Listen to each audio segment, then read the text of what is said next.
예수님의 임재. 저는 이 주제에 대해 이야기하는 것을 매우 좋아합니다. 저는 오늘 여러분이 예수님의 임재를 당신의 삶 속에서 끊임없이 그리고 날마다 경험하기를 간절히 원합니다.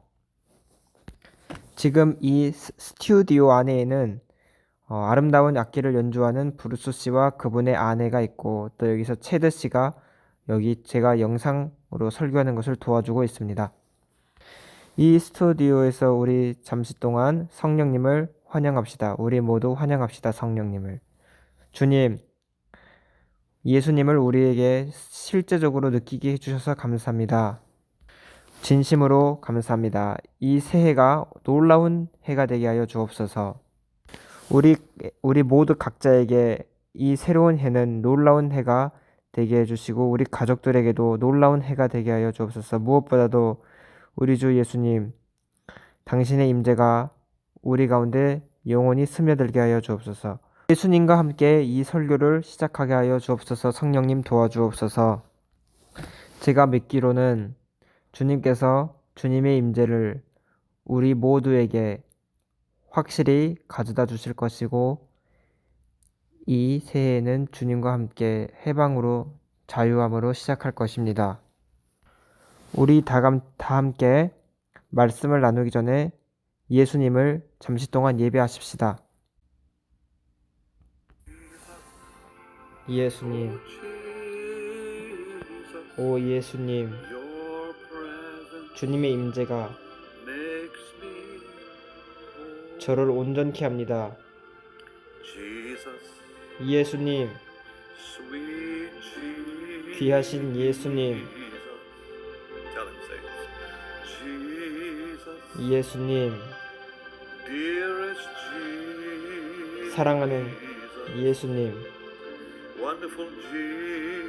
놀라우신 예수님, 놀라우신 예수님, 주님의 임재로 저를 온전케 하여 주옵소서. 좋습니다. 우리가 성경에서 발견할 수 있는 첫 번째 상징은 바로 성령님입니다. 하나님의 성령이 물 위에 운행하고 계셨습니다. 그리고 하나님이 말씀하시기를 빛이 있으라 하셨습니다. 여기서 우리는 첫 번째 상징을 보고 성령님께서는 그 상징을 통해서 나타나지셨습니다. 구약에서 성령님은 비둘기로 나타난 적이 있습니다. 창조의 이야기는 한 비둘기가 혼돈과 황폐함 위에 맴돌고 있습니다. 우리가 창세기에서 읽은 파괴와 멸망을 한번 생각해 보세요. 하나님께서는 그 황폐함 위에서 맴돌고 계셨습니다. 운행하고 계셨습니다.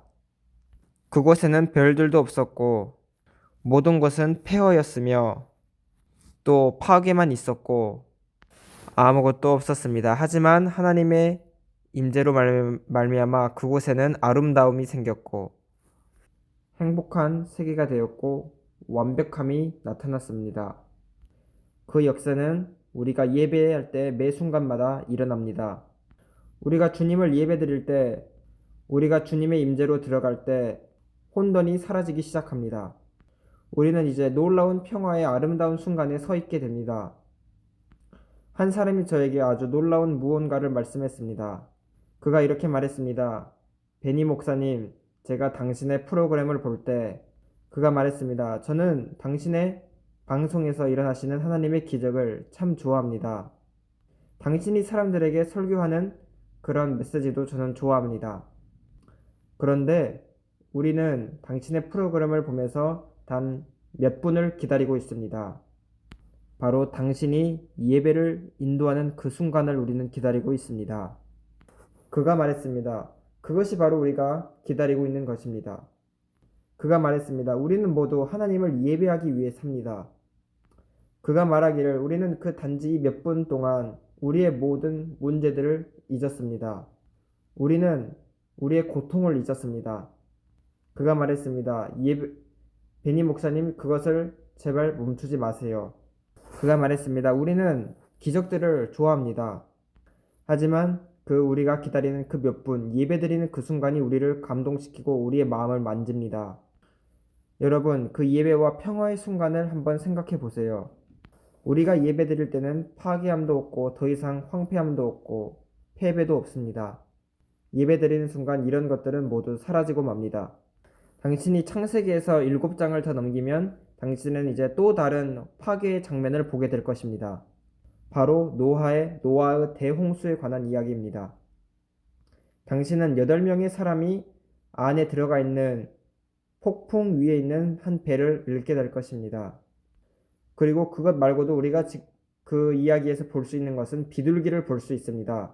창세기 8장에서 우리는 또 아주 놀라운 무언가를 발견할 수 있는데 그것은 바로 예배에 대한 이야기를 하는 것입니다. 노아는 홍수가 끝날 때쯤 한 비둘기를 밖에 보냅니다. 노아는 한 비둘기를 방주 밖으로 보냈지만 그 비둘기는 아무런 휴식을 찾지 못했습니다. 이게 무엇을 의미하는 걸까요? 그는 아무런 휴식을 밖에서 찾을 수 없었습니다. 하나님께서는 그분의 영을 보내셨습니다.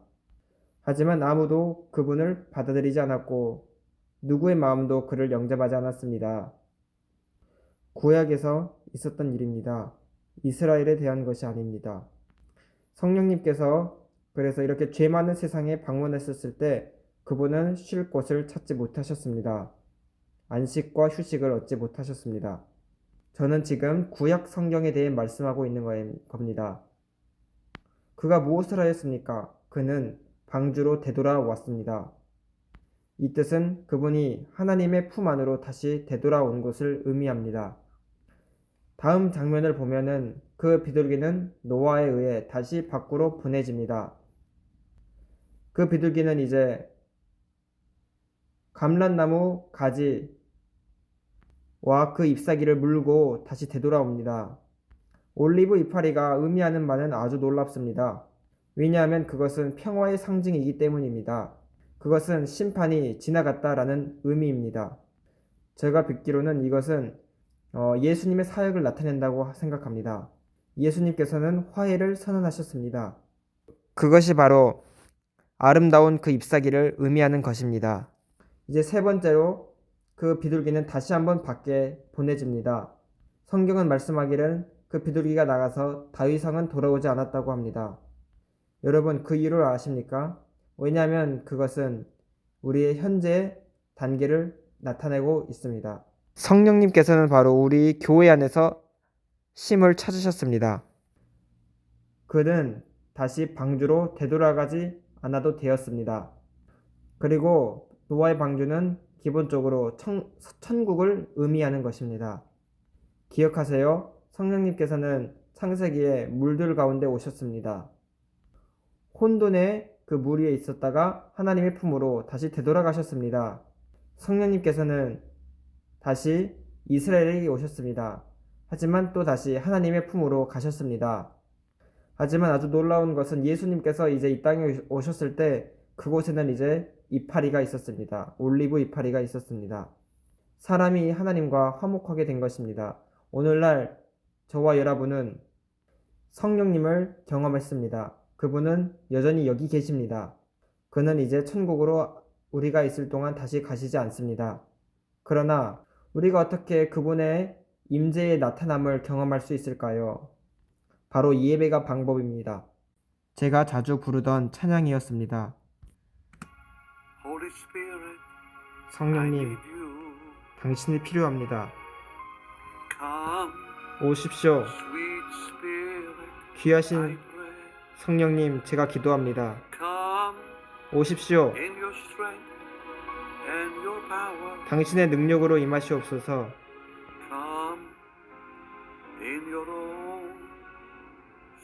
당신의 특별하신 방법으로 임하십시오. 주님의 영이 계신 곳에는 평화가 있습니다. 예배에 대한 것입니다. 주님의 영이 계신 곳에는 사랑이 있습니다. 와우.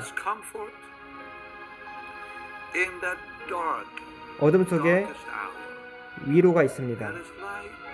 빛이 있습니다. 생명이 있습니다. There is health and power 치료와 능력이 있습니다. in the Spirit, in the Spirit 성령님 안에서 있습니다. of the Lord. 저번에 저는 하나님의 임재로 들어가는 과정의 시작에 대한 중요성을 말씀했습니다. 바로 감사로 들어간다고 말씀했습니다. 그리고 감사는 우리가 하나님의 은혜를 보았을 때 발생합니다. 왜냐하면 감사라는 말은 실제로 그리스어로 헬라어로 은혜라는 뜻입니다. 그래서 우리가 감사합니다라고 스페인어로 말하면 우리는 그라시아스라고 합니다. 왜냐하면 그 단어의 어원은 그리스어 언어에서 왔기 때문입니다. 영어에서는 그 뜻이 grace, 은혜입니다. 우리가 하나님의 은혜를 할 때, 우리는 은혜를 알게 될 때 우리는 그분께 감사하게 됩니다. 시편 100편은 말씀하기를 그의 문에 감사함으로 들어가라고 말합니다. 그의 궁정에 찬양으로 들어가라고 말합니다. 우리가 그분의 은혜를 알 때 감사하게 됩니다. 저는 지난번에 여러분과 함께 나눴지만 오늘도 저는 하나님의 위대하심으로부터 오는 찬양에 대해 말씀하고 싶습니다. 우리는 하나님의 선하심으로 인해 감사하게 되고 하나님의 위대하심으로 인해 하나님을 찬양하게 됩니다. 우리는 선한 것을 이해할 수 있습니다. 왜냐하면 우리 주변의 선함을 우리는 볼 수 있기 때문입니다. 우리는 하나님의 위대하심을 알 수 있는데 우리가 하나님의 창조물을 볼 때 그렇게 할 수 있습니다. 그래서 위대함과 하나님의 선하심을 이해하는 것은 괜찮게 쉽습니다. 그러나 우리는 하나님을 예배드리기 위해서는 계시가 필요합니다. 왜냐하면 예배는 하나님의 거룩하심과 관련이 있기 때문입니다. 그리고 거룩함은 이 지구의 어떤 것과 비교가 될 수 없고 비교되는 것이 없습니다. 우리는 하나님의 선하심을 알 수 있고 하나님의 위대하심을 창조물을 통해 알 수 있습니다. 아름다운 석양이나 또는 제가 스위스에서 봤던 은하수나 아니면 제가 시내산에서 봤던 하나님의 창조물을 볼 때 우리 속에서 찬양이 넘쳐납니다. 하지만 예배는 하나님이 누구신가에 대한 계시가 필요합니다. 우리는 계시 없이 하나님을 찬양하고 하나님을 감사할 수 있습니다. 하지만 그것이 없으면 우리는 예배드릴 수는 없습니다. 왜냐하면 계시는 하나님 그 자신에 대한 계시가 필요하기 때문입니다. 그분을 예배하기 위해서 우리는 그분을 알아야 합니다. 이것은 많은 교회에서 하는 찬양 예배 같은 것이 아닙니다. 우리의 삶 속에서 주님이 누구신가에 대해 아는 것입니다. 이제 제가 거룩함에 대해 여러분들에게 말씀드리겠습니다. 왜냐하면 제가 지난번 설교에서 말씀드렸지만 우리는 다시 그 점을 되짚어 볼 필요가 있습니다. 당신이 그 설교를 듣지 못하셨으면 지금 여기 머물러서 다시 말씀을 들으십시오. 찬양과 감사가 함께 합쳐질 때 이제 우리는 예배를 통해 하나님의 임재 안으로 들어가는 것이 우리가 가능해집니다. 기억하십시오. 우리는 감사로 그 문에 들어가며 찬송함으로 그의 궁정에 들어갑니다. 그리고 문은 이사야서 60장에 말씀하는 것처럼 다른 문이 있습니다. 우리가 감사드리고 하나님을 찬양할 때 하나님의 임재로 향한 문이 열리게 됩니다. 우리가 그 과정을 따라 하나님의 성소로 들어갈 때 하나님의 계시가 나타납니다. 주님의 계시가 나타나기 시작할 때 어떤 장엄하고 훌륭한 것이 발생하기 시작합니다. 우리는 바로 율법주의에서 해방되어지는 것입니다. 이거 해라 저거 하지 마라 라는 것에서 해방되어집니다. 우리는 육체를 만족시키는 것으로부터 해방됩니다. 골로새서 2장 다시 한번 봅시다. 아주 매우 중요하다고 생각합니다. 골로새서 2장 20절 그리고 23절까지입니다. 왜냐하면 슬프게도 오늘날 많은 사람들이 찬양 예배가 예배라고 생각하기 때문입니다. 사실 예배는 노래를 부르는 것과는 크게 관련이 없습니다. 예배는 우리의 마음과 관련이 있습니다. 주님의 임재로 우리에게 나타내질 때 그분의 거룩함이 우리에게 나타나질 때 예배는 노래를 필요하거나 그러진 않습니다. 예배는 어쩔 때는 잠잠할 수 있습니다. 우리 속의 가장 깊은 곳으로부터 고요함의 장소에서 예배가 시작됩니다. 하나님은 말씀하시기를 너희는 가만히 있어 내가 하나님 됨을 알라 라고 말씀합니다. 지존자의 은밀한 곳에 거주하며 전능자의 날개 그늘 안에 거하는 자라는 말씀이 시편 91편에 나옵니다. 그것이 바로 아름다움의 장소이며 편안함과 평화와 휴식의 장소입니다. 그곳에는 폭력도 없고 전염병도 없습니다. 그래서 이제 골로새서 2장 20절을 보십시다. 골로새서 2장 20절부터 23절까지입니다. 너희가 세상의 초등 학문에서 그리스도와 함께 죽었거늘 어찌하여 세상에 사는 것과 같이 규례에 순종하느냐. 곧 붙잡지도 말고 맛보지도 말고 만지지도 말라 하는 것이니 이 모든 것은 한때 쓰이고는 없어지리라.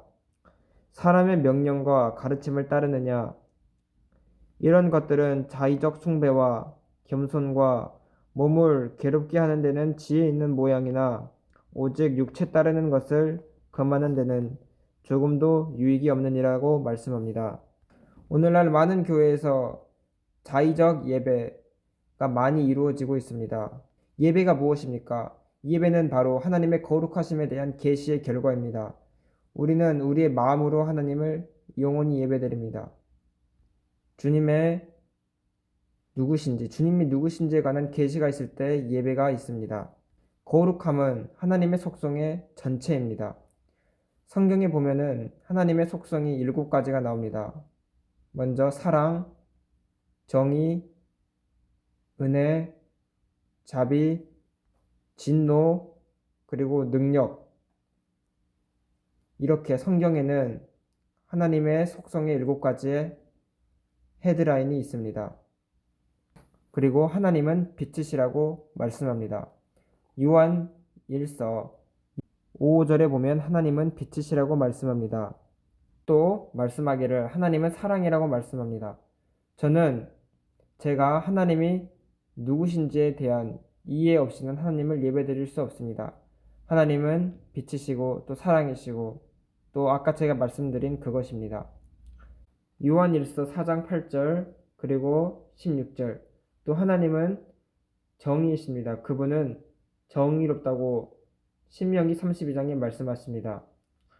하나님께서는 모세에게 나는 정의롭다고 의롭다고 말씀하십니다. 그리고 네 번째는 하나님은 진노의 하나님이라는 걸 알아야 합니다. 사람들은 이 말을 듣기를 싫어합니다. 하지만 제가 여러분께 나훔 1장에서 보여드릴 성경 구절이 있습니다. 캐서린 쿨만 여사는 종종 이렇게 말하곤 했습니다. 하나님의 진노는 하나님의 사랑만큼이나 완벽하시다. 하지만 몇몇 사람들은 이것을 정말로 좋아하지 않습니다. 과거에 어떤 한 사람이 저에게 와서 그가 말했습니다. 저는 하나님이 진노라는 걸 믿지 않아요. 하지만 구약 성경은 나훔 1장 2절에 여호와는 질투하시며 보복하시는 하나님이시니라. 여호와는 보복하시며 진노하시되 자기를 거스리는 자에게 여호와는 보복하시며 자기를 대적하는 자에게 진노를 품으시며 라고 말씀합니다. 이 성경 구절을 보면 하나님은 분노를, 진노를 여러 번 말씀하십니다. 하나님은 그분이 사랑이신 것처럼 그분도 진노를 나타내신 분이십니다. 또 성경은 말하기를 하나님은 소멸하는 불이라고 말했습니다. 제 말은 하나님이 진노하시지 않는 하나님이시면 우리가 왜 하나님을 두려워하겠습니까? 성경에 말씀하기를 진노하시는 하나님의 손에 빠져드는 것이 두려운 것이라고 말씀합니다. 그리고 또 성경은 하나님은 빛이시라고 요한일서 1장 5절에 말씀합니다. 또 하나님은 사랑이시라고 요한일서 4장 8절에 말씀합니다. 그리고 하나님은 정의시라고 신명기 32장 3절 4절에 말씀하십니다. 그리고 또 하나님은 진노하시는 하나님이십니다. 또 시편 51편 1절을 보면 하나님은 자비로우신 하나님이십니다. 다윗은 하나님이 자비로운 하나님이시라는 것을 알았습니다. 그는 하나님의 자비에 호소했습니다. 당신이 다윗의 그 아름다운 기도를 읽을 때 그는 이렇게 말합니다. 하나님 저에게 자비를 베풀어 주시옵소서. 당신의 사랑이 많으신 인자하심과 풍성한 부드러운 자비로 저에게 자비를 베풀어 주라고 말씀합니다. 당신은 자비이십니다. 라고 말씀합니다. 주님은 육체 가운데 계신 자비이십니다. 또 히브리서 4장 16절을 보면 하나님은 은혜로우신 분이라는 걸 알 수 있습니다. 하나님이 은혜로우신 분이라는 뜻은 하나님이 그분 스스로 직접 나는 은혜롭다라고 말씀했기 때문입니다. 또 하나님은 마지막으로 능력이십니다. 시편 93편 1절과 4절까지의 말씀을 보면 이렇게 말씀합니다. 하나님의 능력이 많은 물소리와 바다의 큰 파도보다 크다라고 말씀합니다. 성경의 많은 구절이 하나님께 권능이 속했다고 말합니다. 이제 마지막으로 거룩함입니다. 거룩함은 이 모든 7가지 속성을 하나로 묶는 것입니다. 우리가 거룩하십니다 라고 말할 때 우리는 이렇게 말하는 것과 같습니다. 당신은 의롭습니다. 당신은 빛이십니다. 당신은 사랑이시고 진노이시고 자비이시고 은혜이시고 또 능력이십니다. 제가 이 점을 설명하려면 또 많은 시간을 들여야 하지만 저는 지금 예배에 대해 말하고 있기 때문에 여기까지만 하겠습니다. 거룩하심은 하나님이 누구신가에 대한 완전한 결정체입니다. 거룩함 없이 하나님을 예배하는 것은 저와 여러분에게 불가능합니다. 아주 놀라운 사실이 있습니다. 성경에서는 항상 거룩하심을 3번 말합니다. 이사야서 60장 거룩하십니다. 거룩하십니다. 거룩하십니다. 라고 말씀합니다. 구약 성경 전체에서도 그리고 계시록에서도 거룩하심을 3번 말씀합니다. 왜냐하면 삼위일체이기 때문입니다. 여러분들이 이 점을 잘 이해했으면 좋겠습니다. 우리는 이제 기도할 것인데 저는 이 가르침을 다음에 또 이어서 하겠습니다. 왜냐하면 이 가르침은 너무 깊고 너무 필요합니다. 이 시대에. 그리고 저는 여러분들이 시편 95편을 꼭 읽었으면 좋겠습니다. 오라 우리가 여호와께 노래하며 우리의 구원의 반석을 향하여 즐거이 외치자. 우리가 감사함으로 그 앞에 나아가며 시를 지어 즐거이 그를 노래하자.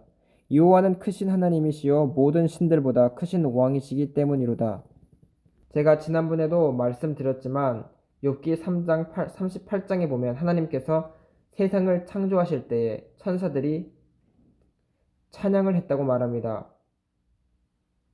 다시 말하자면 이 세계는 찬양 중에 창조되어진 것입니다.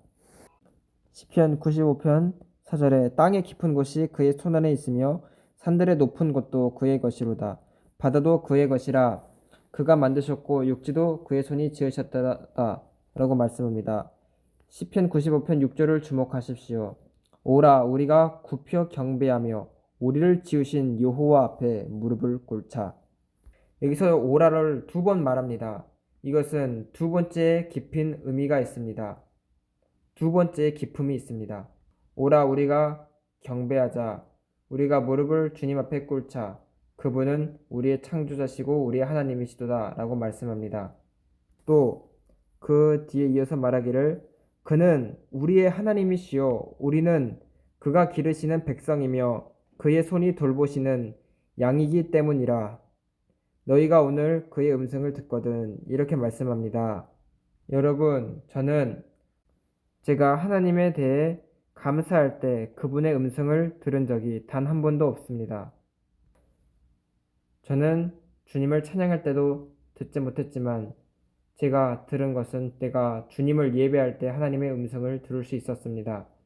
오늘날 많은 사람들은 오해하고 있습니다. 찬양은 공간의 분위기를 정결케 하고 바꾸게 합니다. 은혜는 그 분위기를 바꿉니다. 저는 제 동료 목사님께 자주 이렇게 말하곤 했습니다. 임 목사님, 나가서 찬양을 하세요. 당신이 찬양을 하면 마귀들이 나갑니다. 그리고 이제 예배를 드리면 주님께서 우리에게 오셨습니다. 여러분 성막을 기억하십니까? 성막에는 지성소라는 것이 있습니다. 성전의 바깥들에서는 찬송을 하지만 지성소에 들어가서는 하나님을 예배드리게 됩니다. 이 모형은 또한 몸과 영혼과 그리고 또 정신을 의미하는 것이기도 합니다. 저는 제 몸으로 하나님께 감사드릴 수 있습니다. 그리고 저는 제 정신 없이는 하나님을 찬양할 수 없습니다. 찬양을 할 때는 우리의 정신이 함께하여 감정도 함께하게 됩니다. 하지만 예배할 때는 영이 없으면 불가능합니다. 예배 드리는 것은 정신적인 것이 아니며 또 육체적인 것이 아닙니다. 예배는 영적인 것입니다. 그곳에서 이제 하나님은 우리에게 그가 우리의 하나님이라는 것을 말씀합니다. 그는 우리 하나님이시요 우리는 그가 기르시는 백성이며 그의 손이 돌보시는 양이기 때문이라. 너희가 오늘 그의 음성을 듣거든. 예전에 영국의 여왕이 죽었을 때 제가 그 동영상을 봤습니다. 많은 사람들이 아름답게 찬양하고 있었습니다. 웨스트미니스터에서 저는 군중들이 그곳에 서서 그리고 왕과 가족들이 그곳에 서서 수백만의 사람들이 아주 위대한 노래를 부르는 것을 교회에서 부르는 것을 봤습니다. 저는 소름이 끼치는 것을 느꼈습니다. 당신들도 그 많은 군중들을 장례식에 모인 군중들을 봤지요. 하지만 아무도 그곳에서 예배드리지 않았습니다. 그들은 노래를 부르고 찬양을 부르고 있었습니다. 그곳에는 예배가 없었습니다. 물론 그곳에는 예수님을 믿는 사람들이 있었긴 할 것입니다. 하지만 그 중에 대다수는 단지 그 가사를 듣고만 있었을 것이었습니다. 그리고 높은 그 사제의 메시지만 무엇이라고 말하는지 듣고 있었을 것입니다. 그때 그 설교하시는 분은 실제로 거듭난 분이었습니다. 제가 그분을 사실은 잘 알고 있기 때문입니다. 심지어 오늘날 많은 오순절 교회에서도 당신들은 아름다운 음악을 부를 수 있습니다. 하지만 그곳에는 하나님의 음성은 예배 중에 있지 않습니다. 예배는 단순한 음악이 아닙니다. 물론 예배에 음악이 포함될 수는 있습니다. 하지만 당신이 그 예배의 깊은 곳으로 들어가게 된다면 당신은 음악이 필요로 하지 않습니다. 이것을 주의하세요. 매우 중요합니다. 성경의 시편의 95편에 너희 마음을 완악하게 하지 말라라고 말씀합니다. 바로 시험의 날에 그들이 하나님을 경노케 하시던 것 같이 말입니다. 그들은 광야에서 그들의 조상들이 하나님을 시험했고 하나님을 증명하려고 했습니다. 40년이라는 기간 동안 하나님은 그들의 세대 때문에 매우 슬퍼하셨습니다. 그래서 하나님이 말씀하시기를 그들은 마음이 미혹된 백성이라 내 길을 알지 못하도다. 그러므로 내가 노하여 맹세하기를 그들은 내 안식에 들어오지 못하리라 라고 하나님이 말씀하셨습니다. 오직 참된 휴식은 예배 안에서만 발견됩니다. 거기에는 조용한 휴식의 장소가 있습니다. 바로 하나님의 마음 근처인 것입니다.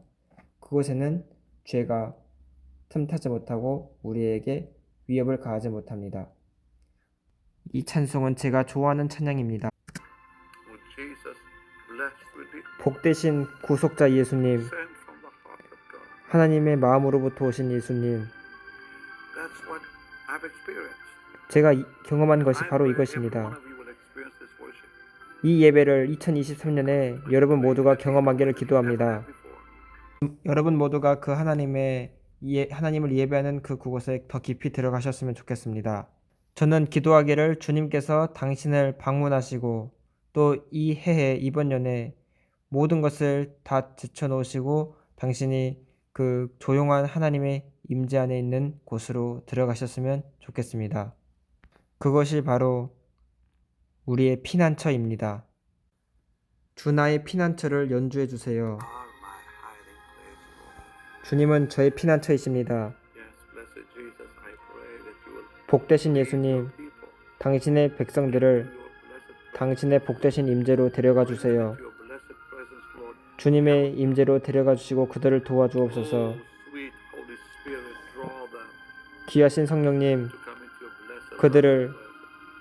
사랑스러운 아버지의 Lord, 품으로 인도해 let this 주세요. year be the year of freedom. 이 해가 The 해방의 해가 되게 해주시고 삶의 모든 distractions of the 산만함으로부터 해방되고 세상의 모든 방해거리로부터 해방되는 해가 되게 하여 주옵소서. that we will 우리의 not 눈을 lose 주님께 둡니다. your peace. 우리는 주님의 평화를 잃지 않을 것입니다. 당신의 놀라운 기쁨과 사랑을 잃지 않을 것입니다. Let this be the 2023년이 that every one of us will experience 우리 your 모두가 wonderful presence day 당신의 놀라우신 임재를 매일매일 경험하는 해가 되게 하여 주옵소서. bring us into the depth 우리를 더 깊은 곳으로 인도하여 주옵소서. in your wonderful precious name. 당신의 놀라우신 이름으로 기도합니다. 아멘. 내일은 다음 메시지는 제가 여러분과 함께 나눴던 그 예배에 대한 마지막 메시지를 말씀하겠습니다. 하나님의 임재에 관해서 제가 여러분들께 말씀드리고 싶은 것이 너무나 많습니다. 제 다음 설교도 꼭 들어주시기를 간절히 원합니다. 이렇게 찬양할 수 있는 피아노를 치시는 브루스 씨가 제 옆에 있어서 저는 너무 좋습니다. 여기 놀라운 사람들이 많이 있습니다. 이렇게 도와주는 사람들이 많아서 이렇게 메시지를 전할 수 있는 것입니다. 기도하시겠습니다. Lord, let this be a great year for each one in Jesus' name. Let 예수님의 이름으로 우리 모두에게 최고의 해가 되게 하시고 모든 필요를 Spirit, 만족시켜 주옵소서. soul, and the body. 영의 필요, 재정의 필요, 육신의 필요를 만족시켜 주옵소서. 예수님의 영광스러우신 이름으로 기도합니다. 아멘. 다음 예배에 대한 말씀을 마친 시간에는 그 다음 편 설교로는 이스라엘에 대해 주님께서 제게 알려주셨다는 것을 나누고 싶습니다. 지금 이스라엘에서는 아주 놀라운 일들이 벌어지고 있습니다. 많은 사람들이 아직 이것을 알지 못하긴 합니다. 지금 네타냐후가 당선되었고 그의 정부는 지금 힘이 생겼습니다. 이제 형성되었습니다. 당신은 이제 그 결과로 전 세계적인 변화를 곧 보게 될 것입니다. 그리고 저는 이것을 다음 설교에 이것을 여러분과 설명하기를 원합니다. 다음 시간에도 저와 여러분 함께 해주십시오. 그리고 이제 헌금을 드릴 시간인데 미국에 계신 분은 BHM45777로 헌금을 보내주시고 또 영어를 하실 수 있는 분들은 저의 홈페이지 bennyhin.organization에 들어가서 헌금을 드려주시길 바랍니다. 제일 간단한 방법이 홈페이지에 들어가는 것입니다. 당신에게 많은 사랑을 드립니다. 영광스러운 새해입니다. 다음에 봅시다.